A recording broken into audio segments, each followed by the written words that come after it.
You found a deal, but you don't have the cash. Do you partner or do you borrow the money? And this question comes from Tony. And Tony asked, I found a deal, but I don't have the cash to close it. I've been told I should either bring on a partner or borrow the money. I don't know which one to do. How do you decide? Tony, that is a great question. Congratulations on your deal. Look, this isn't really a finance question. It's more of a control question, because both options do have a cost to you. One of the options costs you some money and the other costs you some ownership. And so really, when we're thinking about these two different paths, we're talking about borrowing, which is obviously debt. And when we do that, well, then ultimately you keep 100% of the ownership. But you also owe the payments regardless of the performance of the deal. So the lender doesn't care if the deal works or not. They just want their money back with interest. That's the way that they want it. And if you borrow it, they're probably going to make you sign a personal guarantee, which means that you are on the hook to make sure that they get their money back. That's just it. Okay. So ultimately, the risk is that if the deal fails, well, then you still owe the money. And you should definitely consider borrowing when the cash flow covers the debt.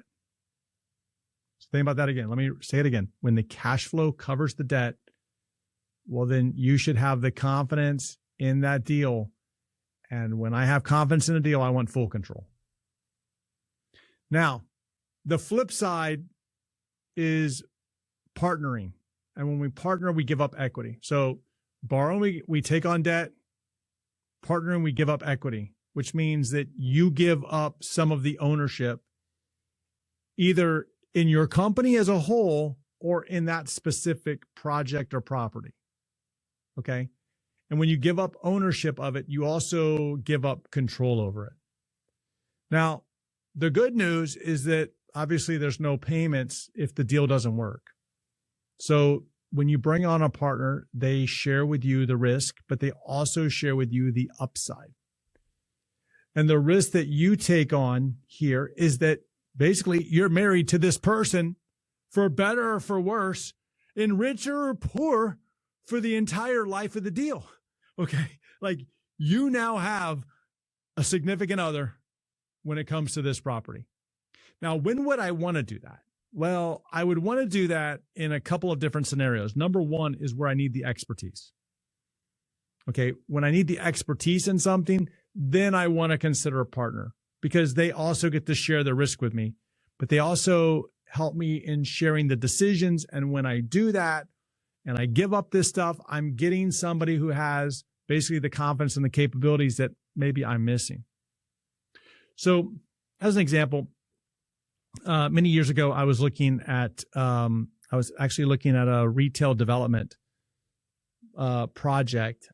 I ultimately turned it down because I couldn't make the numbers work. But I was thinking, okay, well, do I go for basically borrowing the money, borrowing the capital, or using my own capital for that and taking on all of the risk? Or was I looking at actually bringing on a partner who had done it? And I actually talked to a partner and said, hey, this is what I'm looking at. And this is somebody that had built a lot of these retail strip centers constantly. That's just what they did. That was their business.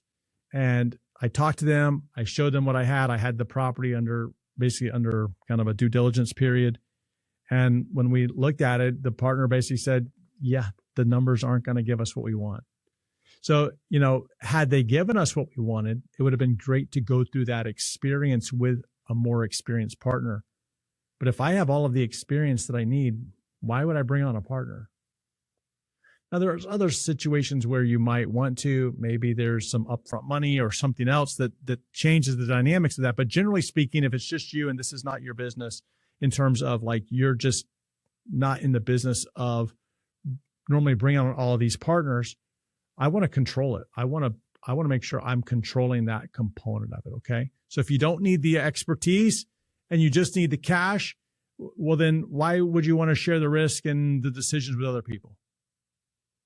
Okay. So really the question comes down to, do you need capital or do you need capital and capacity? Because if you just need the money, then go borrow it. But if you need the money and the expertise, well then, and the connections and the credibility and whatever else comes with working with a partner, then partner. But here's a warning for you. A bad partner is worse than bad debt, because look, debt ends when you pay it off. A bad partnership can drag on for years. So what you want to make sure you're doing is you need to understand and do your own due diligence on this partner. That's critical to this entire deal, because again, we talk about the 4 traps, the 4th trap being the visibility trap.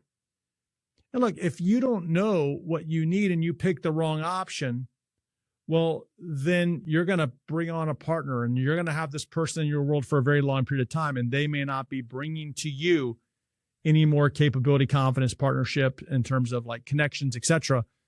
They're just there to collect the money, and then you're going to have like this bad feeling about it. So really what you need to think about first is, what is it that you're looking for? So we have to define the gap. Cash only or cash plus something else. I've said it before, cash only, just go borrow it. Cash where expertise, then get the partner in there. Do your due diligence. And you have to understand something. You need to treat this like a marriage. You really do. Because they're going to be with you for a very long period of time. You want to get to know them before you just jump into a deal with them. You want to make sure you have written agreements. And it's not just for the happy path. Like, this is all the great stuff. You need to build into these written agreements exit terms, breakup terms. How do you get them out of your world? How do you end the partnership? And I'm telling you, you need to solve that problem beforehand. Just like divorce attorneys would tell you that you need a whatever that premarital document is. I can't even think about what it is right now. Was it premarital? I don't know. Prenup. A prenup. Jeez, prenup. There you go. So just like you need a prenup, you better put that into your written documents from the get-go, because you want to, I've heard so many stories about partnerships. They're great until they're not. All right. There you go. All right. Appreciate the question. If you have a question, head over to scotttodd.net/ask, and I'll see you in our next episode.